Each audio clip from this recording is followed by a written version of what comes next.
जय हरी मित्रांनो, ज्ञानेश्वरीमध्ये माऊली सांगतात की संकल्प आणि विकल्प ही दुःखाची मूळ कारणं आहेत. ती समजून घेताना आपण थोडा ज्ञानेश्वरीबद्दल विचार करूया. संकल्प आणि विकल्प काय आहे हे आपण थोडक्यात समजून घेऊ. संकल्प म्हणजे मनात एखादी गोष्ट प्राप्त करण्यासाठी इच्छा करणे, कल्पना किंवा ध्येय ठरवणे. त्याचबरोबर मला हे धन मिळवायचे आहे असा विचार करणे.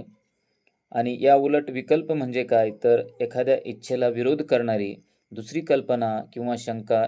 उदाहरणार्थ, हे मिळाले नाही तर काय होईल, हे अयोग्य आहे की योग्य आहे, असा मनात विचार करणे म्हणजे विकल्प होय.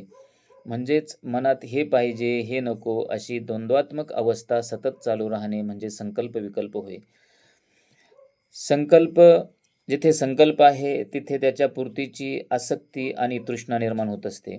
त्याचबरोबर जिथे विकल्प आहे तिथे त्या गोष्टीची भीती, शंका, संभ्रम आणि न मिळाल्यास हताशा निर्माण होईल या गोष्टीची भीती मनात निर्माण होत असते. संकल्प विकल्पांची ही सततची ओढाताण मनाला अस्वस्थ ठेवत असते. त्याबद्दल सांगताना माऊली म्हणतात, मनुष्य संकल्प करून एखाद्या गोष्टीच्या मागे लागतो, पण ती गोष्ट मिळाली नाही तर त्याला खंत, राग, दुःख निर्माण होत असतं. आणि मिळाली तर आता हरवली तर काय, अशा प्रकारची भीतीजन्य परिस्थिती त्याच्या मनाची होत असते. म्हणून माऊली म्हणतात, संकल्प विकल्प हेच दुःखाचे मूळ कारण आहे. त्यावर उपायही माऊली सांगतात.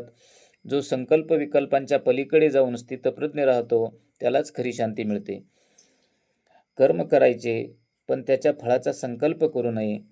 निरंकार भावाने ईश्वरार्पण बुद्धीने कर्म केले तर संकल्प विकल्प आपोआप नाहीसे होतात. यातून निष्कर्ष असा निघतो की ज्ञानेश्वरीत माऊली स्पष्ट सांगतात की संकल्प विकल्प हे मानवी दुःखाचे मूळ आहे. इच्छेची ओढ व शंकेची भीती या दोन्ही गोष्टी मनात अस्थिरता निर्माण करतात. पण भगवंताच्या स्मरणाने, निष्काम भावाने आणि स्थिर बुद्धीने हे संकल्प विकल्प ओसरतात व खरी शांती मिळत असते. धन्यवाद. रामकृष्ण हरी.